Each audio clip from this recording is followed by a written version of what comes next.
আসসালামু আলাইকুম। এটা সাধারণ ভর্তা নয়, এটি সেই রেসিপি যা তোমার ভাতের প্লেট চেটে পুটে সাফ করে দেবে। ফ্রিজে যদি কয়েক টুকরো মাংস পড়ে থাকে, আজই তৈরি করে ফেলো এই রেসিপি। চলো দেখে নিই রেসিপিটি। প্রথমে ভেজানো মুগ ডাল ও মসুর ডাল দিয়ে দিলাম, যে কোনো এক ধরনের ডাল দিয়েও করতে পারো। এবার কুচি করে রাখা মাংস দিয়ে দিলাম, পেঁয়াজ কুচি দিয়ে দিলাম, আরো লাগবে আদা ও রসুনের পেস্ট, কয়েকটি এলাচ, দারচিনি, মাংসের মশলা, ধনিয়ার গুঁড়ো, হলুদ ও মরিচের গুঁড়ো, জিরার গুঁড়ো, কাঁচামরিচ ও সামান্য লবণ। এই অল্প উপকরণেই আমাদের ভর্তাটা রেডি হয়ে যাবে।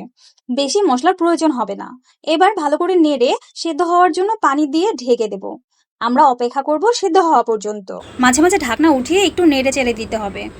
একদম শুকনো হওয়া পর্যন্ত অপেক্ষা করব। ঠিক এইরকম শুকনো হয়ে যাবে। ঠিক এই পর্যায়ে কিছুটা ধনিয়া পাতা দিয়ে নেড়েচেড়ে নামিয়ে নিলাম। এবার একটা প্যানে সরিষা তেল দিয়ে তাতে শুকনো মরিচগুলো ভেজে নিলাম। এবার পেঁয়াজ ও রসুনগুলোও সেই তেলে ভালো করে লাল লাল করে ভেজে তুলে নিলাম। এবার বাটার পালা। সব উপকরণগুলো ভালো করে বেটে নিতে হবে। কেউ চাইলে ব্লেন্ডারে ব্লেন্ড করেও নিতে পারেন, তবে বাটলে ভর্তার স্বাদ হয় দ্বিগুণ।